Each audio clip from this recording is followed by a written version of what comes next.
সে সকল ভাইদেরকে বোনদেরকে বলতে চাই, যাদের গায়ে জোর আছে, যাদের শক্তি আছে, বল আছে, পাওয়ার আছে, ক্ষমতা আছে, দাপট আছে, টাকার জোর, ক্ষমতার জোর, কলমের জোর, হাই হ্যালোর জোর আছে, এই জোরের চোটে যার সাথে আপনার শত্রুতা আছে তার গোষ্ঠী উদ্ধার করলেন, তাকে দমন করলেন, তাকে মামলা দিলেন, তাকে হামলা দিলেন, তাকে জেল জুলুমের শিকার করলেন, তাকে নানাভাবে কষ্ট দিলেন।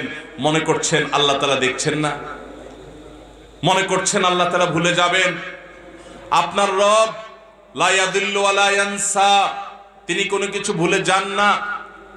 আল্লাহ বলেছেন, আমি নিজের প্রতি নিজে জুলুমকে হারাম করে দিয়েছি, অতএব তোমরাও একে অন্যের প্রতি খবরদার জুলুম করবে না। আমরা অনেকে আছি জুলুমকে কোনো বিষয় মনে করি না। কত জালিম, কত অত্যাচারী, কত মানুষের চোখের পানি ফেলছে, কত মানুষের কষ্টের কারণ হচ্ছে। বিশেষ করে আমার যুবক ভাইদেরকে বলতে চাই, আপনি আপনার রবকে এরকম মনে করবেন, লা তাহসাবান্নাল্লাহা গাফিলা, জালিমরা যা করছে এগুলোর সম্পর্কে আল্লাহ উদাসীন, কিছুই দেখছেন না, এরকমটি মনে করবেন না। আল্লাহর কসম, প্রতিটি জুলুমের বিচার কিয়ামতে আল্লাহ তাআলা অবশ্যই করবেন। ভাইরা আমার, কয়েকজন যুবক যখন একসাথে হয়, দুই যুবক একসাথে যখন রিকশা উঠে, রিকশাওয়ালা বেচারা একটু থেকে আধটু যদি করে, একটু বেশ কম করে, বাপের বয়সী হলেও যায় কলার ধরতে। কারণ দুই দোস্ত একসাথে আছে, কলেজে পড়ে, শরীরে একটা ভাব চলে আসে, ঠিক না? ঠিক। আপনি যে রিকশাওয়ালাকে একটা ধাক্কা দিয়ে গেছেন, একটা ঘুষি, একটা থাপ্পড়, একটা গালি দিয়ে চলে গেছেন, বেচারা তো ভয়ে কিছু বলে নাই, কলেজের ছাত্র মারবে, কয়েকজন একসাথে আছে, কিছু বলে নাই। ভাই, আপনি কি জানেন এই রিকশাওয়ালাকে আপনি এক সময় টর্চ লাইট দিয়ে খুঁজে আর পাবেন না।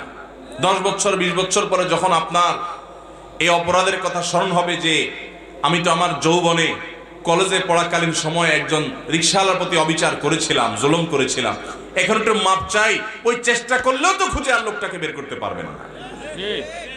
আপনি বের করতে পারেন না দেখে কি আল্লাহও বের করতে পারবেন না?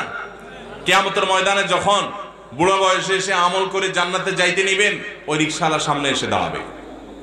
অতএব কারোর প্রতি কোন প্রকার জুলুম করব না ইনশাআল্লাহ। শয়তানের প্ররোচনায় প্ররোচিত হয়ে যদি কারোর প্রতি জুলুম হয়ে যায়, ভাইরা আমার, তাহলে সাথে সাথে যখনই সম্বিত ফিরে আসবে, ঈমানি চেতনা জেগে উঠবে, সাথে সাথে বিলম্ব না করে তার কাছে করজোড় করে মাপ চাইবেন, ভাই অন্যায় হয়ে গেছে, আমাকে মাফ করে দেন, ভাই আমি আপনাকে একটু শক্ত কথা বলে ফেলেছি, আল্লাহর ওয়াস্তে মাফ করে দেন। আপনি যদি দুনিয়াতে মাপ চেয়ে নেন, আপনার লেখা চুকে গেল, মামলা খালাস হয়ে গেল। না হলে মনে রাখবেন, হাজার হাজার এরকম জুলুমের মামলা আপনার বিরুদ্ধে দায়ের হয়ে আছে, কিয়ামতের ময়দানে কোনো আমল কিন্তু কুলাবে না। বেশি আমল করতে পারেন আর না পারেন, অনেক তাসবিহ তেলাওয়াত করতে পারেন আর না পারেন, অন্তত কোনো মানুষের প্রতি কখনো জুলুম করবেন না। ঠিক আছে তো ইনশাআল্লাহ? যুবক ভাইরা, শক্তিকে নিয়ন্ত্রণ করব তো ইনশাআল্লাহ? কয়েকজন বন্ধু একসাথে যখন বাসে উঠেন, কন্ট্রাক্টর বেচারা যা ভাড়া দেয়, 5-6 জন কলেজের ছাত্র, ইউনিভার্সিটির ছাত্র একসাথে থাকলে দেখলে আর বেশি বাড়াবাড়ি করে না। যদি বেশি বাড়াবাড়ি করে, চোখ গোরানি দিলে বেচারা মনে করে থাক, জান বাঁচে। আছে না নাই? 10 টাকা 20 টাকা 50 টাকা কম দিয়ে চলে আসলেন, বেচারা ভয়ে কিছু বলে নাই। আপনি মনে করছেন শেষ এখানে, এই মামলা এখানে শেষ, নাকি এখান থেকে শুরু? এই মামলা ফাইল হয়ে গেছে আল্লাহর আদালতে, আপনি টেরও পান নাই। কিয়ামতের ময়দানে এটা খোলা হবে। ভাইরা আমার, জুলুমের বিচার শুরু হলে রক্ষা হবে না। এই জন্য জুলুম থেকে বাঁচবো তো ইনশাআল্লাহ। আয-যুলমু যুলুমাতুন ইয়াওমাল কিয়ামা, কিয়ামতের দিন জুলুম বহুমুখী অন্ধকার হয়ে আসবে।